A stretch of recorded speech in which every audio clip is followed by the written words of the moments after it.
نحمده ونصلي على رسوله الكريم اما بعد اقتربت الساعة وانشق القمر صدق اللہ العظیم۔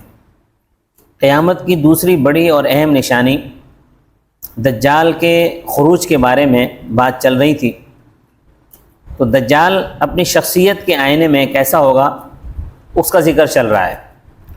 کچھ باتیں کو بیان کر چکا ہوں اور کچھ باتیں انشاءاللہ آج کے درس میں بیان کی جائیں گی۔ پہلی بات یہ ہے کہ دجال کا حلیہ کیسا ہوگا۔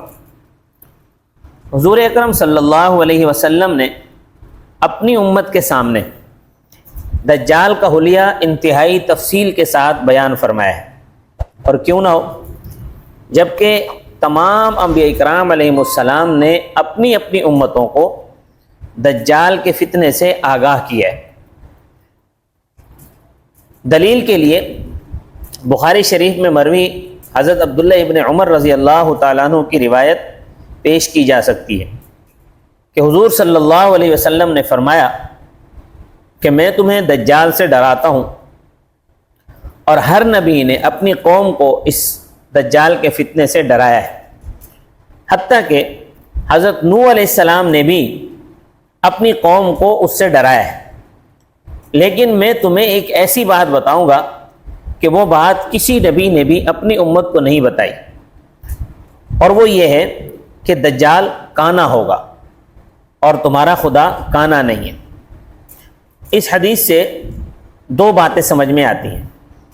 پہلی بات تو یہ سمجھ میں آتی ہے کہ ہر نبی نے اپنی امت کو دجال کے فتنے سے ڈرایا ہے، اور دوسری بات یہ سمجھ میں آتی ہے کہ دوسری بات جو ہے وہ دجال کے حلیے کا ایک جز ہے کہ وہ کانا ہوگا، بالفاظ دیگر یک چشم گل ہوگا۔ ہر زمانے میں ہر نبی نے ہر قوم کو اس بڑے فتنے کی خبر دی ہے، اور اس فتنے میں ملوث ہونے سے اپنے آپ کو، اپنے دامن کو بچا کر رکھنے کی انبیاء نے ہدایت کی ہے، اور تفصیل سے اس کے حلیے کا ذکر آپ صلی اللہ علیہ وسلم نے فرمایا تاکہ جو شخص بھی اس کو دیکھے تو فوراً اس کے حلیے کی وجہ سے پہچان لے۔ چنانچہ متعدد احادیث میں وارد ہونے والے حلیے کا ایک خلاصہ بیان کر دیتا ہوں۔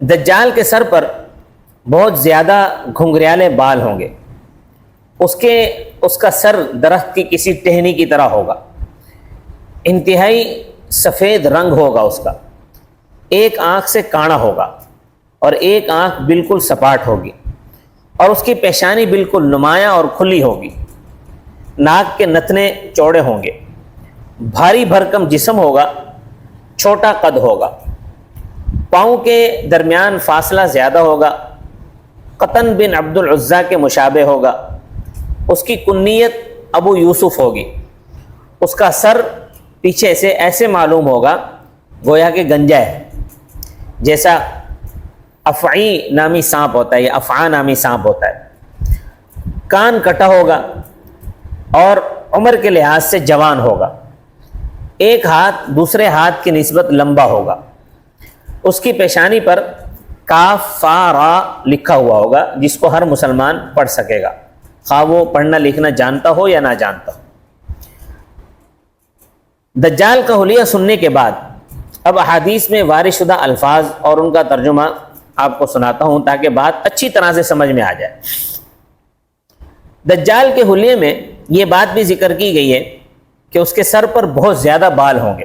روایات میں آتا ہے، اس کے لیے دو لفظ ملتے ہیں، کثیر الشعر یا جفال الشعر۔ گھنگریالے بالوں کا تذکرہ بھی قطعۃ کے لفظ سے کیا گیا ہے۔ سر درخت کی ٹہنی کی طرح ہوگا، اس کا ذکر بھی حدیث میں کیا گیا ہے، کان رأسہ غصنۃ شجرۃ سے کیا گیا، جس سے یہ پتہ چلتا ہے۔ تو انتہائی سفید رنگ کے لیے حدیث مبارکہ میں اقمر احجان اور ابیض امحق کے الفاظ استعمال کیے گئے، جبکہ بعض روایات میں حجان و اقمر کے الفاظ بھی آئے ہیں۔ تو یہاں اس سوال کو پہلے حل کر لیا جائے کہ آیا دجال کا رنگ کیسا ہوگا۔ جو حلیہ میں نے آپ کے سامنے بیان کیا ہے، اس سے تو یہ پتہ چلتا ہے کہ اس کا رنگ انتہائی سفید ہوگا، جبکہ بعض روایات میں اس کا رنگ سرخ بتایا گیا ہے، دجال کا رنگ سرخ ہوگا، اور ایک روایت میں اس کا رنگ گندمی بھی بتایا گیا ہے۔ علامہ سید برزنجی رحمۃ اللہ علیہ نے حافظ ابن حجر کے حوالے سے ان مختلف احادیث میں تطبیق اس طرح کی ہے کہ ممکن ہے کہ دجال کا رنگ تو گندمی ہو لیکن صاف ہو، کیونکہ بعض اوقات گندمی رنگ اگر صاف ہو تو اس کو سرخی سے بھی تعبیر کیا جاتا ہے، اس لیے کہ گندمی رنگ کے جو لوگ ہوتے ہیں ان کے رخسار شروع سے ہی سرخ رہتے ہیں۔ آپ دیکھ رہے ہیں کہ یہ تطبیق ناتمام ہے، کیونکہ جس روایت میں اس کا رنگ سفید ہونا مذکور ہے اس پر یہ تطبیق چسپاں ہو ہی نہیں سکتی۔ اسی طرح بعض حضرات نے سرخ اور سفید رنگ والی روایات میں تطبیق دیتے ہوئے فرمایا ہے کہ دجال کا رنگ سرخ و سفید ہوگا، لیکن ظاہر ہے اس تطبیق سے بھی گندمی رنگ والی حدیث میں کوئی تطبیق نہیں ہوئی، وہ خارج ہو گئی۔ تو اس کا جواب جو ہے وہ دو طرح سے دیے جا سکتا ہے۔ ایک تو یہ کہ جس روایت میں گندمی رنگ کا ذکر ہے وہ طبرانی کی روایت ہے اور سند کے اعتبار سے یہ ضعیف ہے، اس لیے اس روایت کو ترک کر دیا جائے، اور پہلی دو میں تطبیق تو ذکر ہو چکی ہے۔ یہ پہلا جواب۔ دوسرا جواب یہ ہے کہ ہو سکتا ہے کہ ابتدا میں دجال کا رنگ انتہائی سرخ و سفید ہوگا، پھر آخر میں اس کا رنگ گندمی ہو جائے گا، اور یہ کوئی بعید بات بھی نہیں، بلکہ اس کا مشاہدہ ہم اپنی آنکھوں سے کر سکتے ہیں کہ جب ایک شخص کا رنگ سرخ و سفید ہو اور وہ عمرے کے لیے چلا جائے یا حج کے لیے چلا جائے، جب پیدل سفر کیے جاتے تھے اور 15-20 دن وہاں رہے اور وہاں سے واپس آئے تو اس کا رنگ گندمی ہو جاتا ہے، اس کے چہرے کی رنگت مائل بسیاہی ہو جاتی ہے۔ اور دوسرے جواب کی تائید بھی ایک روایت سے ہوتی ہے جو اگرچہ ضعیف ہے، لیکن میں اس سے استدلال نہیں کر رہا، استشہاداً پیش کر رہا ہوں۔ حافظ ابن کثیر نے طبرانی کے حوالے سے حضرت عبداللہ بن مغنم رضی اللہ تعالیٰ عنہ کی ایک روایت نقل کی ہے کہ حضور صلی اللہ علیہ وسلم نے فرمایا، اس بات میں تو کوئی خفا اور پوشیدگی نہیں ہے کہ دجال مشرق سے نکلے گا اور شروع میں حق کی طرف لوگوں کو دعوت دے گا، لوگ اس کی اتباع کریں گے، حق کو لوگوں کے سامنے گاڑ کر اس پر قتال کر کے لوگوں پر غالب آئے گا۔ یہ سلسلہ اسی طرح چلتا رہے گا یہاں تک کہ وہ کوفہ آ جائے گا اور اللہ کے دین کو غالب کر کے اس پر عمل پیرا ہوگا، لوگ اس کی اتباع کریں گے، اس سے محبت کرنے لگیں گے کہ ایک دن یہ کہے گا کہ میں نبی ہوں۔ اس کے دعوی نبوت کو سن کر ہر عقل مند گھبرا جائے گا اور اس کو چھوڑ دے گا۔ کچھ عرصے بعد وہ خدائی دعویٰ کر دے گا جس سے اس کی دائیں آنکھ کی روشنی ختم ہو جائے گی، ایک کان کٹ جائے گا، غیبی طور پر اس کی دونوں آنکھوں کے درمیان کافارا لکھ دیا جائے گا، کافر لکھ دیا جائے گا غیبی طور پر، اور کسی مسلمان پر یہ بات مخفی نہیں رہے گی۔ مخلوق میں سے جس کے دل میں بھی ایمان کا ایک ذرہ برابر حصہ موجود ہوگا وہ اس سے جدائی اختیار کر لے گا۔ اس کے بعد اس کے ساتھی اور لشکری مجوسی، یہودی، عیسائی اور عجمی مشرک رہ جائیں گے۔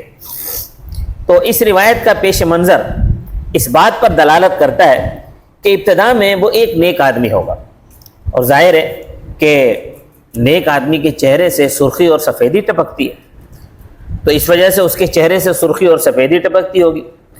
لیکن جب وہ بعد میں نبوت کا دعویٰ کر دے گا تو اس کا چہرہ پجمردہ ہو کر گندمی رنگ کا ہو جائے گا، جو اس کے دعوے میں جھوٹا ہونے کی نشانی ہوگی۔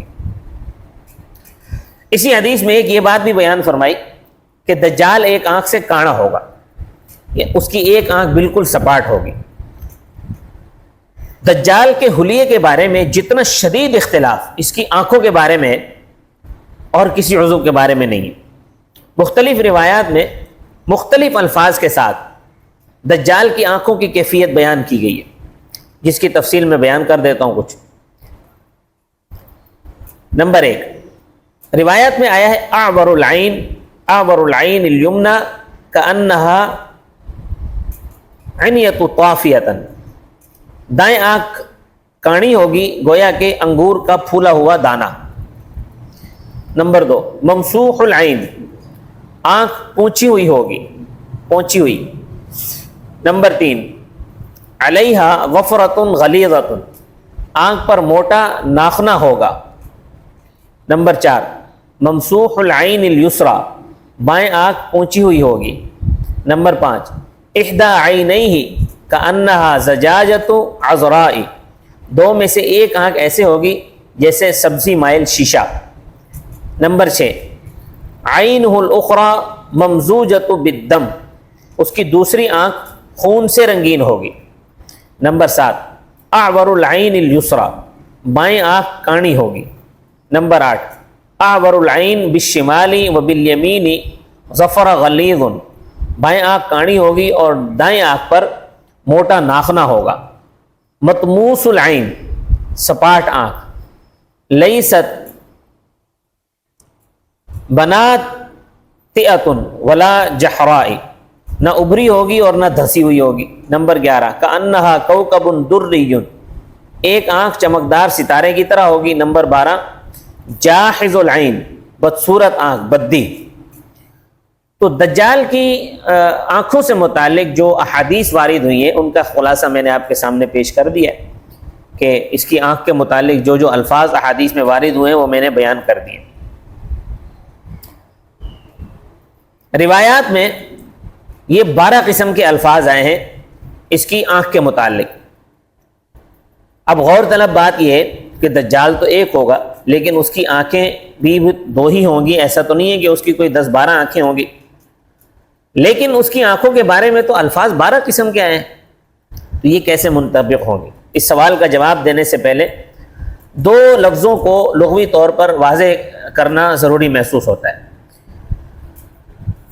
پہلی روایت میں نے بتایا ہے طافئۃ لفظ پڑھا ہے، شراح حدیث نے اس کو 2 طرح ضبط کیا ہے، ایک تو یا کے ساتھ طافیۃ، دوسرا حمزہ کے ساتھ طافئۃ، دونوں میں پڑھنا صحیح ہے۔ چنانچہ علامہ نووی رحمۃ اللہ علیہ فرماتے ہیں اس کا ترجمہ یہ کہ باقی رہا لفظ طافئۃ تو حمزہ اور حمزہ کے بغیر دونوں طرح پڑھنا مروی ہے اور دونوں صحیح ہیں۔ حمزہ کے ساتھ ہو تو اس کا معنی ہے جس کی روشنی ختم ہو گئی ہو، اور حمزہ کے بغیر ہو تو اس کا معنی ہے ابری ہوئی ہو، اس میں کچھ روشنی ہو۔ پہلی 7ویں اور 8ویں روایت میں اعور کا لفظ آیا ہے جو کہ اور سے نکلا ہے، اس کا لغوی معنی ہوتا ہے عیب۔ چنانچہ علامہ نووی ہی تحریر فرماتے ہیں کہ یہیں پر ہم ناخنا کا مطلب بھی عرض کر دیں کہ اگر آنکھ کے اوپر گوشت کی کھال آ جائے جس سے آنکھ چھپ جائے اور نظر آنا بند ہو جائے تو اس کو ناخنہ کہتے ہیں۔ اب اس حدیث میں تطبیق سن لیجئے۔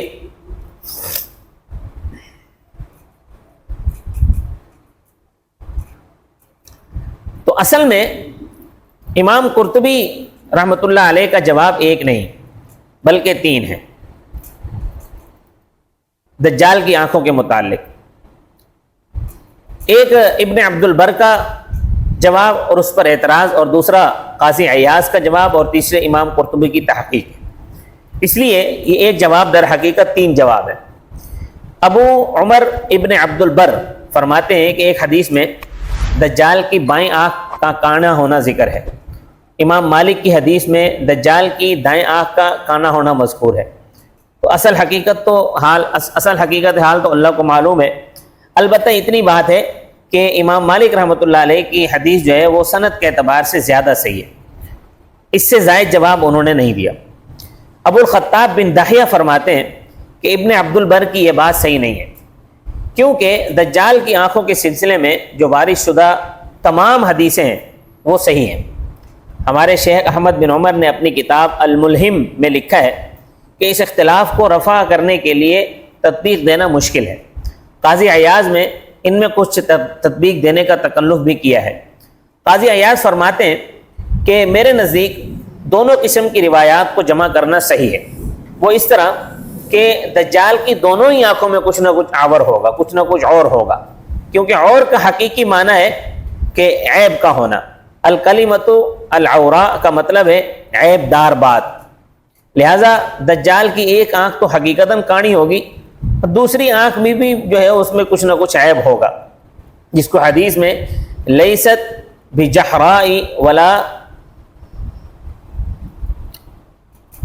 ناتئۃ یعنی اور ممسوحہ اور مطموسہ کے الفاظ بھی آئے ہیں، اور حمزہ کے ساتھ بھی، یعنی دوسری آنکھ بھی اس کی عیب دار ہی ہوگی۔ جاحظۃ کوكب دری، اور اسی طرح عنیۃ طافیۃ سے تعبیر کرنا بھی درست ہوگا، عرف اور استعمال کی وجہ سے یا اور اصلی کے اعتبار سے۔ تو ہمارے شیخ فرماتے ہیں کہ قاضی عیاض کے کلام کا خلاصہ یہ ہے کہ دجال کی دونوں آنکھیں ہی عیب دار ہوں گی، یعنی ایک آنکھ تو اس کی کاڑی ہوگی اور اس کی بینائی بالکل ختم ہو چکی ہوگی، اور دوسری آنکھ بھی اس کی عیب دار ہوگی، اگرچہ اس کی بینائی تو ہوگی، خلقت کے اعتبار سے عیب دار ہوگی۔ لہٰذا یہ تعویل جو ہے بعید از فہم ہے، کیونکہ روایات میں ایک آنکھ کی جو کیفیت بیان کی گئی ہے بعین ہی وہی کیفیت دوسری روایت میں دوسری آنکھ کے متعلق بھی بیان کی گئی ہے۔ بہرحال یہ اتنی بہت لمبی بحث ہے دجال کی آنکھوں کے حوالے سے۔ بہرحال جو بھی ہے، حقیقت حال اللہ تبارک و تعالیٰ بہتر جانتا ہے، جب دجال آئے گا تو دیکھا جائے گا۔ دجال کی پیشانی کے بارے میں فرمایا کہ دجال کی پیشانی کشادہ ہوگی، اس کے لیے حدیث میں اجل الجبہۃ کے الفاظ آئے ہیں، ناک کے نتنے اس کے چوڑے ہوں گے، اس کے لیے حدیث میں عزیر المنخر، عریض المنخر کے الفاظ آئے ہیں۔ بعض کتابوں میں اس موقع پر عظیم المنحر کا لفظ بھی آیا ہے، اس کا معنی ہوتا ہے سینہ چوڑا ہونا، بھاری بھرکم جسم ہوگا، اس کے لیے حدیث میں جسیم اعظم انسان رأیناہ زخم فی المانی کے الفاظ بھی آئے ہیں۔ چھوٹا قد ہوگا کے لیے حدیث میں قصیر کا لفظ وارد ہوا ہے، جبکہ بعض روایات میں ہے کہ دجال کا قد لمبا ہوگا، کیونکہ ہم نے تو آج تک یہ بھی سنا ہے کہ دجال کا قد لمبا ہوگا، اور بعض روایات میں کہ دجال کا قد جو ہے وہ چھوٹا ہوگا۔ تو اس تعارض کو دور کرنے کے لیے سید برزنجی رحمۃ اللہ علیہ فرماتے ہیں کہ اس کا پستہ قد ہونا اس کے بھاری بھرکم جسم کے اعتبار سے ہوگا، ورنہ قد اس کا لمبا ہی ہوگا۔ یعنی بعض اوقات ایسا ہوتا ہے کہ آدمی بہت زیادہ موٹا ہو تو اس کا لمبا قد بھی ہو تو وہ چھوٹا لگ رہا ہوتا ہے، اور ابتدا میں وہ پستہ قد ہوگا، پھر دعوی الوہیت کے بعد اللہ تعالیٰ اپنے بندوں کے امتحان کے لیے اس کا قد بڑھا دیں گے، یہ بھی ہو سکتا ہے۔ اس کے دونوں پاؤں کے درمیان فاصلہ زیادہ ہوگا، اس کے لیے حدیث میں افحجو کا لفظ آیا ہے، جس کا قدیم اردو ترجمہ پھڈا کہا جا سکتا ہے۔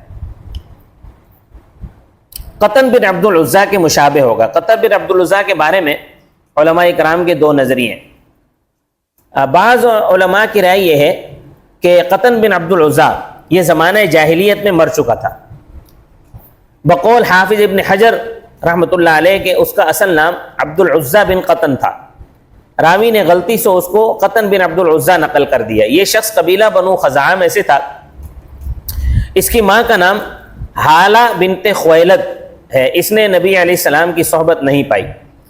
بعض علماء کرام کی رائے یہ ہے کہ یہ قطن بن عبد العزیٰ زمانہ جاہلیت میں فوت نہیں ہوا، بلکہ نبی علیہ السلام کا زمانہ پایا، اسلام لائے ہیں اور شرف صحابیہ سے بھی مشرف ہوئے۔ اس دوسری رائے کی تائید مسند احمد کی ایک روایت سے بھی ہوتی ہے کہ جب حضور صلی اللہ علیہ وسلم نے یہ ارشاد فرمایا کہ دجال قطن بن عبد العزیٰ کے مشابہ ہوگا، تو انہوں نے عرض کیا کہ یا رسول اللہ، یہ دجال کی مجھ سے مشابہت مجھے کوئی نقصان تو نہیں پہنچائے گی؟ آپ صلی اللہ علیہ وسلم نے فرمایا نہیں، کیونکہ تم مسلمان ہو اور دجال کافر ہوگا۔ اگرچہ حافظ ابن حجر عسقلانی رحمۃ اللہ علیہ نے اس حدیث کو سند کے اعتبار سے ضعیف قرار دیا ہے۔ اس حدیث کا ایک راوی ہے مسعودی، عمر کے آخری حصے میں وہ حافظے کی کمزوری کا شکار ہو گیا تھا، لیکن اس سے کوئی فرق نہیں پڑتا، اس لیے کہ مصنف ابن ابی شیبہ، طبرانی اور بزار میں بھی یہی روایت حضرت فنان بن عاصم رضی اللہ تعالی عنہ سے بھی مروی ہے۔ بقول علامہ ہیثمی کے اس روایت کے تمام راوی ثقہ ہیں۔